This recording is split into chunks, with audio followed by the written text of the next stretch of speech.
अस्सलाम वालेकुम dear students. आज कुछ बातें मैं आपसे डिस्कस करूंगा जिसमें मैं आपको बताऊंगा कि सीएसएस में स्टूडेंट्स क्यों फेल होते हैं और मैं आपको क्यों बता रहा हूं।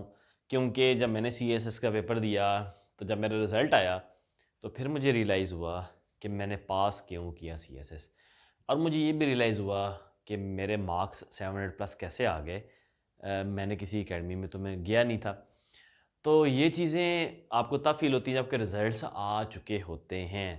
ड्यूरिंग द प्रोसेस आपको ये चीज़ें समझ नहीं आती। ये आपको रिज़ल्ट्स के बाद पता लगता है कि आप फ़ेल क्यों हैं या आप पास क्यों हैं। आपने मार्क्स अच्छे क्यों स्कोर किए या आपने मार्क्स स्कोर क्यों नहीं किए।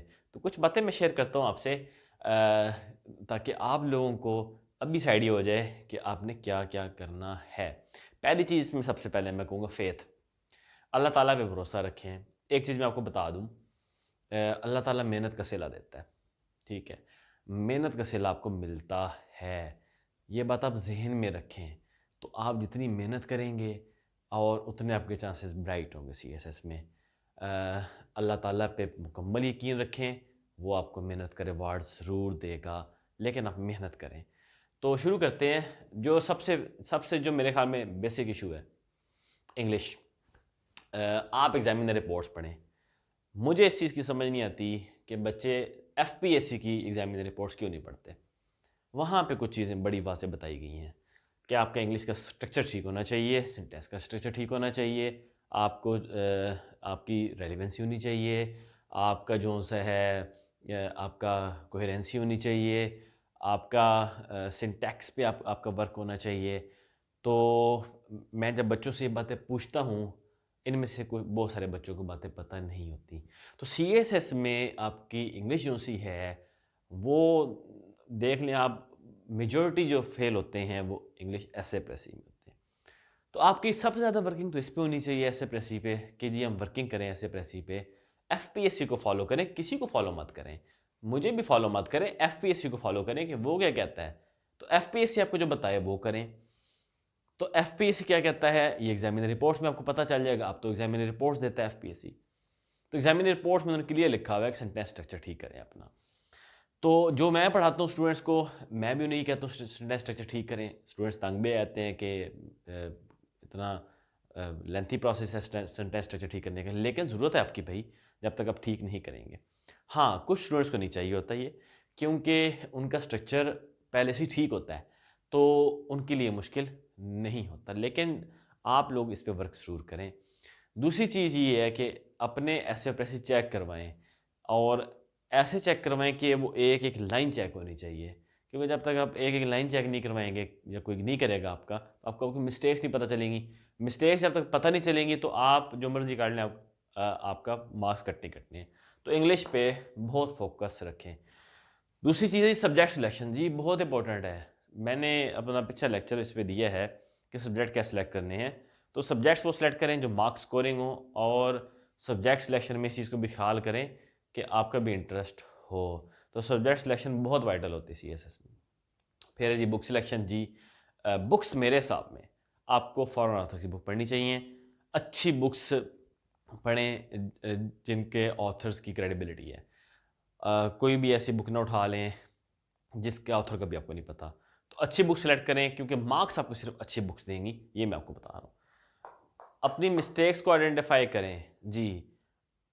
ये मिस्टेक्स सिर्फ इंग्लिश की नहीं मैं कह रहा, आप नोट्स मेकिंग में भी अपनी मिस्टेक्स को आइडेंटिफाई करें कि क्या आप बहुत ज़्यादा टाइम तो नहीं दे रहे किसी सब्जेक्ट को। टाइम आपने बैलेंस टाइम देना है सबको। नोट्स बनाने हैं आपने साथ साथ अपने, लेकिन इस तरह नहीं करना कि 6 महीने आप 2 सब्जेक्ट के नोट्स बनाते रहें।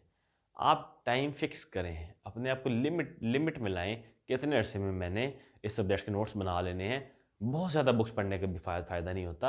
अपनी मिस्टेक्स को आइडेंटिफाई करें कि आप तैयारी में कहाँ कहाँ मिस्टेक्स कर रहे हैं। गाइडेंस लेते रहें लोगों से, ताकि आपको अपनी मिस्टेक्स का पता चले। रीडिंग रीडिंग करें, न्यूज़पेपर आप पढ़ें बहुत ज़्यादा, जितना आप पढ़ सकते हैं। लेकिन इसमें ये नहीं कि आप सारा टाइम न्यूज़पेपर पढ़ें। सब्जेक्ट्स को बैलेंस करें, न्यूज़पेपर पढ़ें। फिर कुछ बुक्स मैंने अपने लेक्चर में शेयर की हैं, वो बुक्स भी पढ़ें, क्योंकि रीडिंग आपका ओपिनियन बनाती है। और आपका ओपिनियन सीएसएस में सबसे ज़्यादा मैटर करता है, क्योंकि आप पेपर आ रहे हैं ओपिनियन बेस्ड। ऐसे से लेके करंट अफेयर से लेके पाकिस्तान अफेयर से लेके बाकी सब्जेक्ट्स में भी वो आपका ओपिनियन पूछ रहे हैं। ओपिनियन आपका तभी बनेगा जब आप बुक रीडिंग करेंगे। और ये सारी सारी मेहनत आप खुद कर सकते हैं, कोई करवा नहीं सकता आपसे। फिर है जी राइटिंग प्रैक्टिस, बहुत ज़्यादा मैटर करती है, क्योंकि जब आप पेपर में जाते हैं तो 3 घंटे में आप पेपर कंप्लीट नहीं कर पाते। फिर आप पैनिक होते हैं, पेपर में पैनिक होते हैं तो आप जो आपकी कंसंट्रेशन आंसर लिखने में लगती है वो आपकी चली डिवाइड हो जाती है। तो आपका टाइम कैसे मैनेज होगा घर बैठे? वीक में वीकली ऐसे प्रेसी पूरा पूरा सॉल्व करें 3-3 घंटे का पेपर, उसे आपको टाइम मैनेज करना आएगा। जब आपको पता होगा कि आप टाइम कैसे मैनेज करते हैं, कैसे मैनेज कर लेंगे, तो फिर आप पैनिक नहीं होंगे और फिर आप आराम से क्वेश्चन अटेम्प्ट करेंगे। एक चीज़ आपको और बताऊँ, जिसकी टाइम मैनेजमेंट अच्छी होती है ना, उसको घड़ी देखने की ज़रूरत नहीं पड़ती। जब वो पहला क्वेश्चन एंड करता है, उसे पता होता है 40 मिनट्स गुजर गए होंगे। जब वो दूसरा ख़त्म करता है, उसे पता होगा 1 घंटा गुजर गया है। क्यों? क्योंकि पहले से इतनी प्रैक्टिस होती है कि आपको पता होता है अपनी दौड़ का कि आप कहाँ पहुँचे हैं, डिस्टेंस कितना कवर किया आपने। टाइम मैनेजमेंट बहुत ज़रूरी है। वही बात, पैनिक करते हैं आप, जब टाइम मैनेज नहीं होता फिर आप कुछ सही नहीं लिख, अगर आप ऐसे में टाइम मैनेज नहीं कर पाते तो फिर उसका आप कुछ ना कुछ छोड़ देते हैं, कंक्लूजन नहीं कर पाते ठीक तरह से, या बॉडी पैराग्राफ ठीक नहीं लिख सकते। तो टाइम मैनेजमेंट बहुत वाइटल है और ये तब तक नहीं आपकी होगी जब तक आप घर बैठ के नहीं लिखेंगे। 3-3 घंटे बगैर ब्रेक के घर लिखा करें, पूरे पूरे पेपर अटैम्प्ट किया करें जी। नोट्स नोट्स अपने बनाएं, किसी के नोट्स मत लें, क्योंकि आप जब किसी को फॉलो करते हैं तो फिर वो आपका नहीं होता माइंड, किसी का माइंड आप फॉलो कर रहे होते हैं। ये आपको बहुत बहुत इफेक्ट करता है, नेगेटिवली इफेक्ट करता है। अपने नोट्स बनाएं, उससे आपकी रीडिंग बढ़ेगी, आपको ओपिनियन बनेगा और आपके नोट्स आपको फ़ायदा देंगे, डिफ्रेंशिएट करेंगे आपको पेपर में।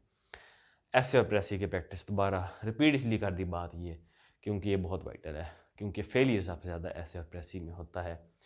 फिर कंसिस्टेंसी जी, आप आपको बहुत कंसिस्टेंट रहना चाहिए। आज तैयारी शुरू की है, तैयारी तब तक करते रहें जब तक कामयाब ना हो जाएं, ठीक है। अगर आपने हिम्मत हारनी है तो आज ही छोड़ दें इस चीज़ को। हिम्मत रखें, कंसिस्टेंट रहें, इतने कि लोग आपकी मिसालें दें कि उसकी कंसिस्टेंसी चेक करो। जब तक आप कंसिस्टेंट नहीं होंगे आप कामयाब नहीं होंगे। रिजल्ट्स आपके आते हैं मंथ्स बाद, 2 दिन में रिजल्ट्स नहीं आते। तो कंसिस्टेंट रहें, मेहनत करते रहें और हार्ड वर्क के साथ स्मार्ट वर्क लाजमी करें। स्मार्ट वर्क से क्या मुराद है? टाइम मैनेज करना सीखें, ऑप्शनल्स को एक टाइम ब्रैकेट में तैयार करें, हर चीज़ को साथ लेके चलें, ऐसे को भी, प्रेसी को भी, ऑप्शनल्स को भी, न्यूज़पेपर रीडिंग को भी, करंट अफेयर्स को भी, और अपने मिस्टेक्स आइडेंटिफाई करते रहें साथ साथ, इसलिए ताकि आपको पता हो कि आप राइट पाथ फॉलो कर रहे हैं, कहीं आप किसी कोई आपने रॉन्ग टर्न तो नहीं ले लिया। तो ये सारी चीज़ें आप करेंगे तो आप यकीन करें, आप जब CSS के करीब पहुँचेंगे तो आपको डिफरेंस नज़र आएगा। तो ये कुछ रीज़न्स हैं बच्चों के फेल होने की। और अगेन सबसे बड़ी मिस्टेक है इंग्लिश पे फोकस ना करना। जब पेपर करीब आते हैं आप ऐसे लिखना शुरू करते हैं, लेकिन तब तक बहुत देर हो चुकी होती है। तो इंग्लिश ऐसे प्रेसी को अभी से शुरू करें, साथ से तैयारी करें। एक चीज़ और, मैंने प्लेलिस्ट में बहुत सारी वीडियोस डाली हुई हैं इंग्लिश ऐसे प्रेसी के ऊपर, आप वो देख सकते हैं, आपको बहुत सारी गाइडेंस मिल जाएगी।